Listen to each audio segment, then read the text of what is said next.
So the topic is the Islamic context of LGBT.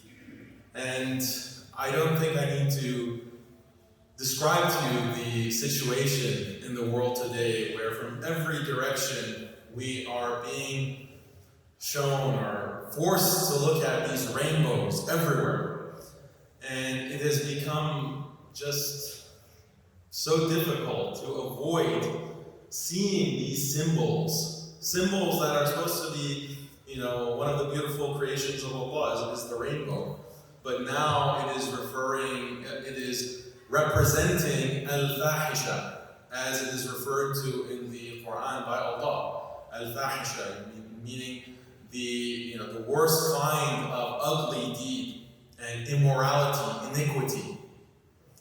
And every corporation, every major corporation, many of the corporations that you work at are now taking this cause of the LGBT rainbow.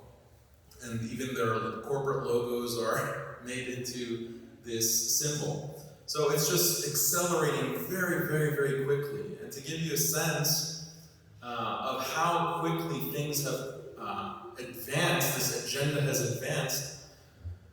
If you remember, we used to have a president named Barack Obama, and he, in 2012, expressed that his position on gay marriage is opposition. Marriage is only between a man and a woman.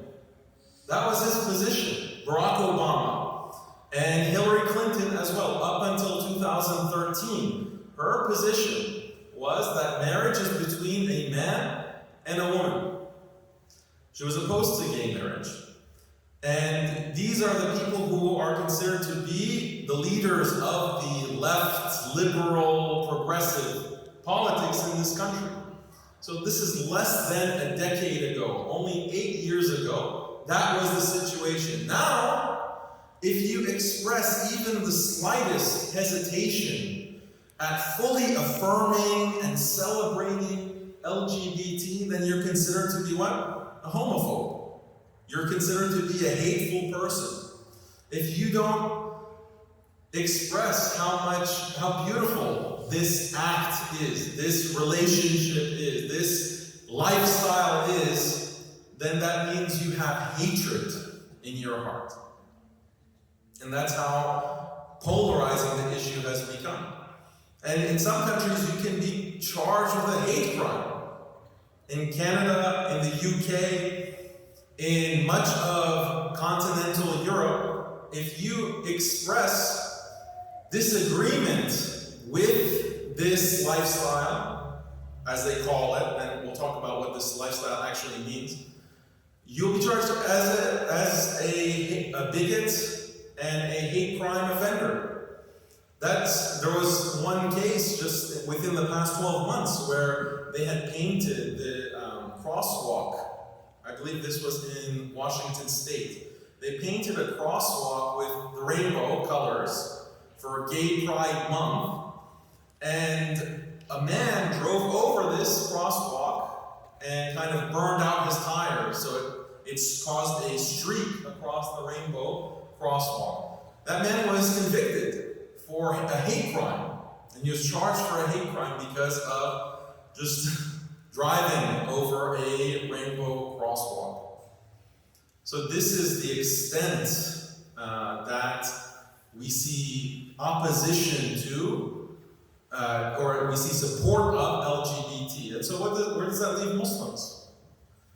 When we read in the Quran that Allah has destroyed these people, Qawm Lut alayhi salam being the prophet, the Nabi, his people were given the worst kind of destruction and punishment. And it's described, does anyone know how many ayat of the Quran are referring to Lut alayhi salam and his people who were engaged in this action of, and by the way, we're going to get into some explicit topics, so I'm going to try to make it as child-friendly as possible. But we're talking about LGBT, so it's sexual in nature. I'm going to try to keep it child-friendly. But how many ayat of the Quran actually are referring to Qawm Lut? Anyone know? Is it 10 or less or more than 10? More. Is it 20 more or less than 20? No clue? No one wants to make a guess? What? Less than 20? No, it's more. 40? More. More than 40. More than 50. It's 80. It's around 80, about 80 ayat in the Quran are referring to this. And does anyone know if this was a practice in the time of the Prophet ﷺ or in the Arabian Peninsula? So who says yes, it was? The Arabs were familiar with this kind of behavior. Okay, everyone says no, it was not practiced? You don't know? No one wants to participate? No. It was not known. It was not practiced. To such an extent that there was a famous statement that is found in Ma'arif al-Quran, in the tafsir of the Quran, that one of the Umayyad Khulafa, the Caliphate, expressed that he had no clue that such an act was possible, that one man could do such a thing to another man. He could not even imagine that until he read the Quran. So that's the extent of how unknown this was to the Muslims at the time of the revelation. And shortly thereafter, it was something that was not really known or practiced or anything like that. And so why? We have to ask ourselves, why did Allah reveal all of these ayat, 80 ayat? There are many ayat dedicated to shirk. Well, the mushrikeen there, the Quraysh, they were practicing shirk, so it's relevant why Allah is revealing these ayat regarding shirk. So this is the question. Why is Allah revealing these ayat at this time? And the scholars mentioned that these ayat are relevant for our time. Our time, that this has become so prevalent and prominent. And the term that I like to use is, these are modern day Qawm Lut. The LGBT activists are modern day Qawm Lut. Because their behaviors, you'll see, are exactly the same. When it comes to Qawm Lut in the Quran, they're described as musrifun. Lut alayhi salam, the Prophet Lut describes these people that are approaching men with desire instead of women as musrifun. This is coming from the word israf. Israf. What is the meaning of israf? What the tafsir explain is that israf is transgression, and specifically it's a type of almost greediness, that Allah has given you something and you want more. You want more and more and more. You're not satisfied. So Allah has given you a halal means of marriage, and a halal way to satisfy desire is through marriage. But the one who is a musrif wants to go beyond that. He wants to cross the line and say, this is not enough, I need to have more. But this is the nature of Qawm Lut. They kept pushing and pushing beyond bounds to such an extent that, as we read in the Quran, they were banging on the door of Lut alayhi salam to such an extent that they wanted to assault the guests of Lut alayhi salam, which were angels. So the story of Lut alayhi salam is very shocking in this way, that the people were so aggressive that they wanted to attack even the angels for their fahisha, for this deed. So that just shows you the mindset in such an amazing way that the Quran explains it. That their mindset is that they're not satisfied with what Allah has given, and they want to get more and more in a kind of greedy way. And this is exactly what we see with the LGBT movement. The LGBT movement today, if you notice, at first it started that, look, we just want to live our lives and do whatever we want in the privacy of our bedrooms. This is how they started. And the beginning of this is around the time of what's called the sexual revolution, which is the late 1960s in American history. And it was the idea behind this revolution, this so-called revolution, is that people should be able to do whatever they want in their bedrooms, and they should not feel any shame, they should not feel any kind of modesty. Just whoever you want to be with, whatever you want to do, you should have the right to do it. And including homosexuality. This was the beginning, and at first their claims were just, we want to do it in the privacy of our own homes. Then they advanced and they said, no, we also want to have certain clubs and places where we can gather and have certain public areas. That was their next claim that they made. So they keep being more and more aggressive with their demands. Then they said, okay, we want to have marriage. We want our marriages between two men to be recognized. Fine, not on the federal level, on the state level.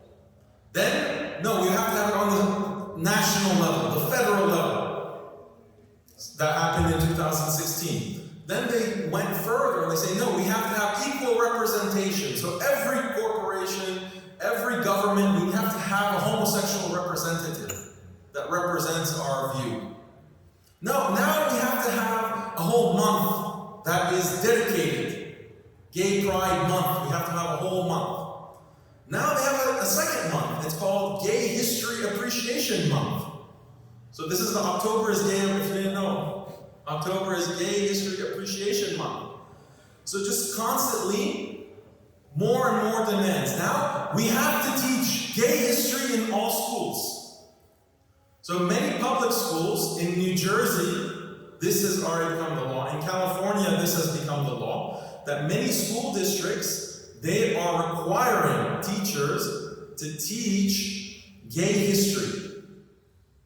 It has to be a part of the curriculum. In the UK and Canada, it's even worse. In the UK, from kindergarten, they are required to teach about gender fluidity, sexual orientation. This is all required in kindergarten, as young as 4 or 5 years old. And those same programs are now coming to the US. They're requiring this in all schools. So you can see they're just pushing, until they're banging on our doors. They're banging on our doors. And this case happened in the UK because there was a father, a Muslim father, who said, I don't want my child in class for these lessons. And he was reported to the Child Protective Services in Britain, and they wanted to come and arrest him. So he actually was put in prison and charged because he was not allowing his child to study gay history and the beauty of LGBT. So they're literally knocking on the door. This is happening. And if we're not aware of this, then it's going to be too late. It's going to be way too late when these things are implemented in our cities and states.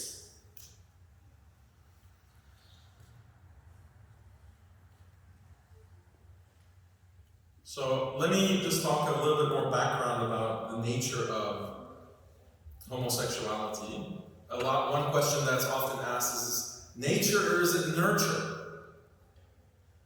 Is it nature? Can people have a gay gene? They're born gay. This has actually been proven false, that there is no gay gene. And if you go to Nature, it's one of the top scientific journals in the world, Nature. And they published a very extensive article that said, the title of it was No Gay Gene, Massive Study Homes in on the Genetic Basis of Human Sexuality. And the result of that huge study was that there is no gay gene or genes. They were focusing on 5 genes, okay, the genetic makeup, like the genes that everyone is born with. They thought that 5 of them might be associated with same-sex desire or homosexuality, and they didn't find really strong correlation. People who had those 5 genes, they were born with those 5 genes, only about 30% ended up becoming homosexual, whereas 70% were heterosexual. So the proof of what this showed was that there's not a strong correlation between genetics and homosexuality. And that's why they say there's no gay gene. It has to be environmental factors. That is what is making people homosexual. But interestingly, there are certain things that are genetic or they are biological that science has also recognized. So there is a very interesting biological response that all human beings have to homosexuality. It's called a disgust reaction. A disgust reaction. So they compare it to, there was an article that said, what do 2 men kissing and a bucket of maggots have in common? So do you know what maggots are? The kind of worm. So a bucket of maggots, it brings the same kind of disgust reaction as a picture of 2 men kissing, a homosexual act. So other articles, the association between disgust sensitivity and negative attitudes towards homosexuality. Gender atypical personality of sexual behavior, what is disgusting about male homosexuality. Many articles that are showing that there's a biological aversion to homosexuality. This is something that is universal. But they don't mention this. You haven't probably heard of these kinds of studies because they want to portray this as something that is natural, and the only reason anyone has a problem with homosexuality, oh, you've just been indoctrinated by religion. Oh, you're not tolerant in your culture. You're not open-minded in your culture. You must be from a homophobic religion or a homophobic culture. This is how they want to portray it. But the science shows, if you want to look at the science shows very clearly that, no, the aversion and the disgust for this behavior is biological. It's biological and it's universal. And this is also expressed by Lut alayhi, the prophet Lut alayhi. What did Lut alayhi say? He said, Inni li'amalikum min al-qalin. Min al-qalin. Lut says in the Quran that indeed I am one of the haters of this action of yours. I loathe, I hate. This is what qalin means. And if you look at the tafsir, when they're explaining what this word that Lut alayhi uses, they say this means ghayatul bughd. Ghayatul bughd. What's bughd? Extreme hatred. So Lut is saying, I hate this with extreme hatred. This action of yours, the people of his people. So, for example, sometimes people say, Daniel, you're so harsh on this issue of LGBT, or why can't you be a little bit softer, why can't you be a little bit gentler on this issue? I say that, look, I'm just following the sunnah of Lut alayhi. This is what Lut alayhi said to the Prophet, to his people, to their face. He said, I hate with extreme hatred. Bughd shadid is what the tafsir mentioned. Extreme hatred. So, and it's interesting when the tafsir, for example, in tafsir of Imam Nasafi, he's talking about this expression, min al-qalin. Why did Lut alayhi say, I'm from the haters of this action? He didn't say, I'm a hater of it, I'm one hater. He said, I'm from the haters of this action. Why? What's the wisdom of that? And so Imam Nasafi, when he's talking about the balagha of this ayah, he's saying it's more eloquent for Lut alayhi salam to refer to that he is one of many. It's not just him by himself who hates this. He is from a community, basically, of people who hate this action. So this is something that is universal. It's something that everyone feels, and the only reason that people today have difficulty feeling this kind of hatred and disgust for this action, because this is something that's surprising actually. When you talk to different generations, they have different reactions. The older generations, they just don't want to even talk about this. It's so disgusting and hateful. We don't want to talk about the details of this or talk about the ayat of the Quran suffice for us, and we don't need to go into details. That's how much they hate it and are averse to it. But you talk to younger generations, some of the youth, and they will not have the same reaction. In fact, they'll say, well, why is this something wrong? What is so bad about this behavior? We don't really see. It just seems like a normal thing. So what happened to that reaction of hate or that reaction of disgust that's so natural? And their answer is that it's through indoctrination. Mass indoctrination campaign that we are a part of. We are experiencing it in the modern world. That's the whole point of constant rainbow flags, constant news. If you watch, I was shocked because I don't have like TV broadcasting in my house. But I was visiting a relative and they have TV and the TV just plays in the background. And I was shocked that every other commercial that is being shown on TV has something to do with LGBT. Even if it's a commercial about like cars, you know, it's showing a gay couple driving the car, you know, the Mercedes or whatever. Everything is being shoved down our throats in a very aggressive way. And if you get constantly exposed to this, then you are less likely to feel that kind of hatred and that disgust which most of the world experiences.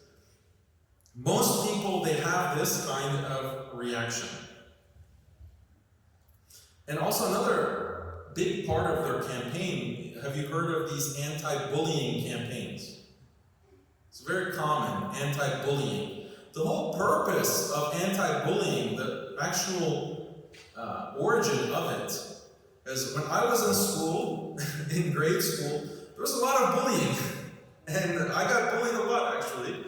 But there was no campaign, anti-bullying campaign, when I was a student. We never heard of such a thing. But these campaigns of anti-bullying specifically originated with attempting to normalize homosexuality. And saying that, okay, look, we have some of these gay students, and if we don't protect them from everything, then they're going to commit suicide. This was the claim. Despite the fact that the percentage of people who are quote-unquote homosexual, especially like a child, is almost zero. It's zero or almost zero when you go to an elementary school. No one would say, oh, I'm gay, because there's no concept of such a thing when you're at that age. But it's only now because of the curriculum in the school, the media indoctrination, the constant news and programming, that now you have children saying, yeah, I think I'm gay. Yeah, I think I have same-sex desires. Those aren't natural. They have been implanted by this programming. So anti-bullying, you have to create an environment where no one can criticize LGBT. No one can openly say, actually, you know what, this is disgusting. Actually, you know what, this is nauseating. I don't want to even talk about this, this is so ugly. You have to outlaw that. That's what they've done. They've outlawed this kind of talk. On social media, impossible. Everyone's on social media, on their phone, constantly. 24 hours a day on their phone. Constantly you're seeing this LGBT propaganda. These children are being exposed to this propaganda. If you say one thing against it, immediately banned. You're going to be kicked off of the platform. Your post is going to be censored. What does that do?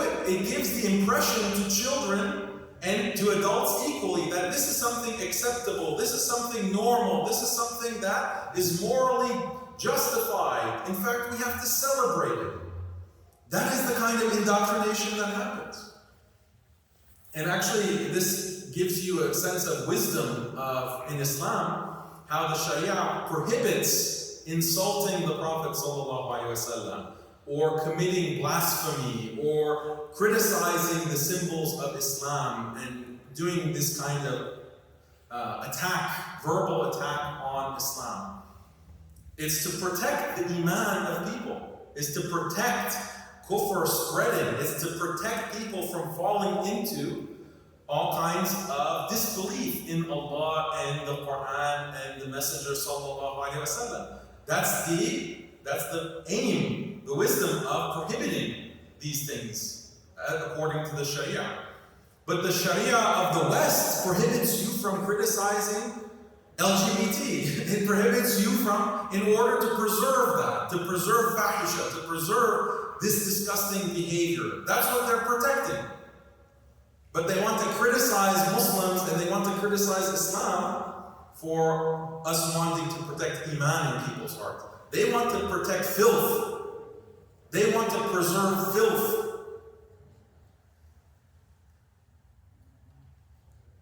So what is the origin? If it's not natural, you'll see people who express that, I was born this way. I was born as a gay man, or I was born as a gay or a lesbian woman. There's actually a lot of research that shows what the origin of this is and why it seems to be growing. There seems to be more and more people who are identifying as gay. What is the source of this? And I would argue that the research is pretty clear that one of the biggest factors in creating homosexuality is molestation. This is people who are abused. Children who are abused, they fall into this. And there are many studies that actually refer to this. That this is the cause of it. That it's not something natural, it's something that is like a virus. It spreads because of the behavior of people. So this is something that the research is very clear on, and we can talk about the studies if you want later as well. Okay, so why would Allah destroy these people? Why did they deserve this kind of punishment that no one else in history had ever gotten? Another question that people ask is, well, what is harmful about it? What is harmful about this behavior? In fact, it's a deeply harmful, deeply destructive, deeply filthy action and culture. And all of this is hidden from the public.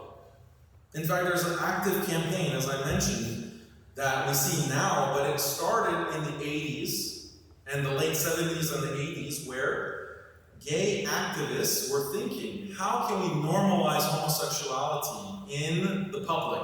Because America is a very conservative Christian country at that time, especially. How can we normalize homosexuality? They actually had a PR plan to spread this. And there's an essay that was written by two homosexuals called Overhauling Straight America. We want to overhaul straight America and normalize homosexual behavior. They have certain very interesting strategies, and you can read that essay. But one of the main strategies is to make homosexuals look like they're victims. Make homosexuals look like they are, so weak and defenseless, and everyone is so mean to them and hurting them and abusing them. To portray this image of the victim, that will create a social justice message that people who aren't homosexual might support, or are more likely to support. The other strategy that they had is they realized that there is a big sensitivity about racism in America. People are very concerned about racism and the treatment of blacks. So they said, why don't we make the homosexual also a minority, like a racial minority? Therefore, there will be an energy or a drive to protect homosexuals as a minority. This was their deliberate strategy, because before that point, homosexuals they didn't even consider themselves as minorities. They were mostly white men. White men, usually middle or upper class, that they wanted to go and do this kind of fahisha. It was kind of like a treat for them. It was a recreational activity for them. They didn't think of it as something like, oh, this is who I am as a person and I need to have civil rights as a minority. That wasn't their mentality. They purposefully engineered themselves, or engineered the PR campaign to represent themselves in this kind of way for the deliberate purpose of using racial narrative, civil rights narrative to increase their agenda in society. So you can read that book, or that essay. It's not that long of an essay. It's called Overhauling Straight America. You can find it for free online. And it lays out their strategy, complete strategy. Another one of their strategies was to make sure there are gay characters in every movie. Every movie, every TV show, every cultural product of the West now has to have some kind of connection to homosexuality. This is how we normalize it, and we transform people's psychology.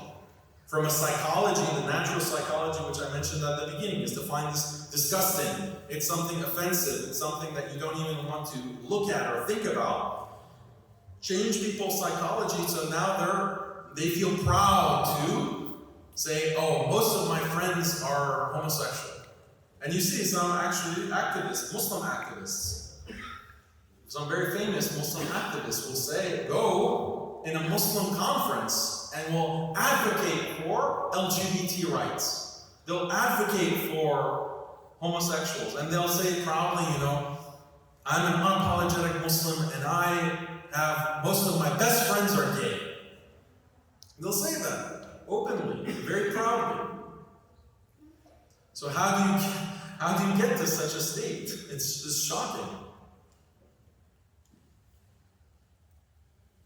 So, in terms of harm, there's so many harms associated with this behavior. We can talk about the physical harms in terms of health, that after about 5 to 10 years of homosexual behavior, homosexuals have to wear diapers because they have incontinence. They can't hold in their own feces. This is a reality. Promiscuity. There is so much promiscuity in this quote-unquote gay culture. 83% of the homosexual men surveyed estimated that they had been with 50 or more partners in their lifetime. 50. 43% estimated they had been with 500 or more. 28% said that they had been with 1,000 or more partners. So just to compare with heterosexual non-Muslim men, their average number of partners in a lifetime is 6. 6 for non-Muslim men. But for homosexuals, 28. More than 1/4 of them have 1,000 or more. And this survey also showed that 79% of the respondents said that over half of their partners were anonymous. They don't even know the name of the person that they're doing this action to or it being done to them by. This is supposedly the gay culture that we have to celebrate, and it's so beautiful. And also, there's no concept of gay marriage. It's a word, but it has nothing to do with what we normally think about marriage, even for non-Muslims. For non-Muslims, even when a man and a woman get married, 80% of them are faithful. They don't cheat on each other. That percentage will vary depending on the country, but it can be as much as 80%. But when it comes to homosexual couples, gay couples, only 4% of them remain only devoted to their partner. 96%, they're just with other people. Because it's very promiscuous. And there's actually an article or a quote that was from a book that I just came across. It's from a book called Sexual Deviation by Anthony Storr. It says that one reason why homosexual relationships tend to be unstable is that the couple are so often more competitive with each other than man and wife. The marriages which are most emotionally satisfying and most stable are those in which the male and female roles are clearly defined, so that competitive striving is eliminated and each member of the couple can be a complement to the other, rather than a competitor. Few wives enjoy a husband's interference in the kitchen. Most husbands prefer to keep their wives out of the office, and there can be little doubt that one of the reasons for the prevalence of divorce is that since the emancipation and higher education of women, marriage has become a more difficult relationship. A homosexual couple are less able to define their respective roles satisfactorily than husband and wife. Moreover, since each generally has an inner sense of inferiority as a man, each will be touchier, more liable to take offense, and more inclined to be competitive. It's not surprising that male homosexual partnerships are unstable and that many homosexual men are incapable of sustaining an emotional relationship with any partner. So subhanAllah, this is very clearly showing the beauty of marriage between a man and a wife, that Allah has created this system of complementarity. Men and women, they complement each other in a beautiful way, and there are clear defined roles in the marriage that Islam defines. And the idea that these LGBT activists have been pushing is that, it doesn't really matter if it's a man and a woman, or a man and a man and a woman and a woman. No, it's the same thing. It doesn't matter. You can be any gender and have a marriage. But this is a complete lie. You cannot have a stable, lasting marriage when you have two males that are competing with each other to be in a dominant role, or they don't have any defined role, and you have high levels of testosterone, for example, that will cause the marriage to collapse.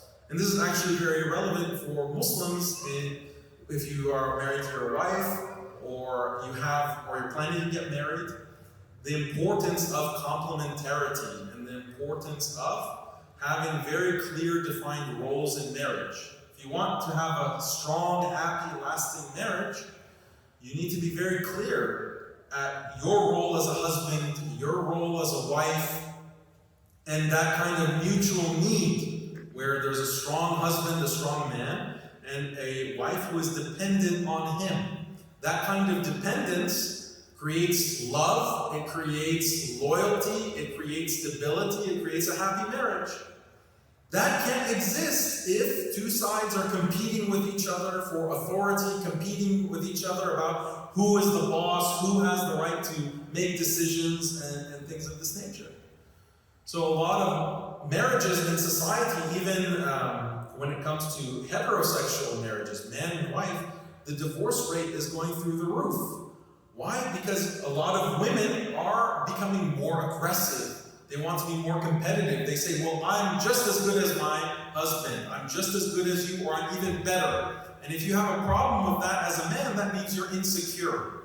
That means you're not a strong enough man. And so many of these marriages end up in divorce because the wife is actually competing with her husband. There's no complementarity, and therefore there's no dependence, and therefore there's no love or stability.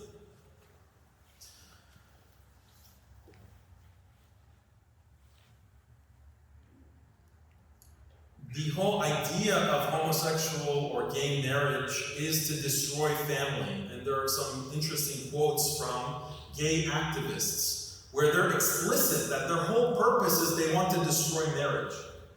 There's one activist, her name is Masha Gessen. She says, it's a no-brainer that homosexual activists should have the right to marry, but I also think equally that it's a no-brainer that the institution of marriage should not exist. Fighting for gay marriage generally involves lying about what we're going to do with marriage when we get there. So this is an activist before gay marriage was legalized. She's talking about what she wants to do. She says fighting for gay marriage generally involves lying about what we're going to do. We want to destroy the institution of marriage. The Gay Liberation Front, another big activist group before gay marriage was legalized, said, we must aim at the abolition. Abolition means the destruction of the family so that the sexist, male supremacist system can no longer be nurtured there. So a lot of these activists, a lot of these LGBT activists say that the system of marriage between a husband and wife, heterosexuality, the patriarchy, all of this is oppressive, it's unjust, it's evil, so we have to destroy it. How are we going to destroy it? By promoting homosexuality. We're going to promote homosexuality, we're going to tell women, don't get married, don't go to a man, instead find a woman, be a lesbian. These are their plans. These are the things that they have expressed in their articles, in their essays, in their books, about how they want to change all of society. And they're doing it. They've been successful. Look around us. It's shocking the level of degeneracy that we see. And it's affecting all of us. So I mentioned how schools are implementing this kind of curriculum, teaching about LGBT to kindergartners. But even if you, like for myself, I don't put my kids in school, partly because of this reason. I don't put them in public school, obviously, partly because of this LGBT stuff. But they're going to live in a society where this fahisha has become more and more normalized, more and more practiced. They're going to live in a society where it's going to be harder for them to get married. This is what I'm worried about for my children. My oldest son is 9 years old. How is he going to find someone to get married in a world where the whole idea of marriage is being attacked? The whole concept of marriage is being destroyed. So I'm very concerned. All parents need to be concerned about this.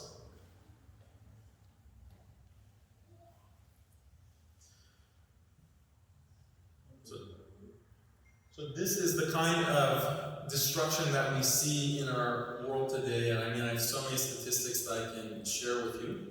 I don't think we have time to get into all of it, but I mean, it's very clear when we read the Quran and we see what's happening around us, the hikmah of prohibiting this act and this kind of fahisha, and in the strongest terms, and Allah basically destroying those people.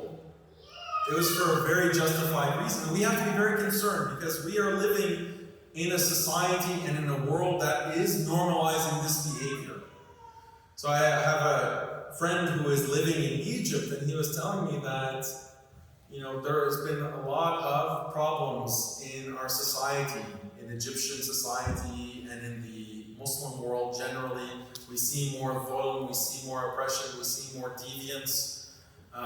Even in our individual lives, our families are having more diseases are showing up, diseases that we had no clue. Where is this disease coming from?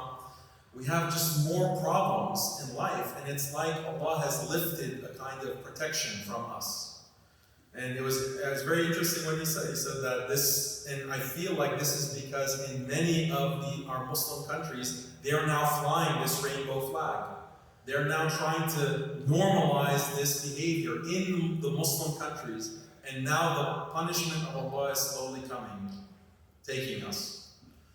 So Allahu A'lam if that's the case, but it's very concerning for all of us, because we're living in this society, and we have to, for the sake of our akhirah, but also for the sake of our dunya, so that Allah doesn't destroy us with these people, we have to be very clear in our opposition and a very strong, uncompromising moral stance against this behavior.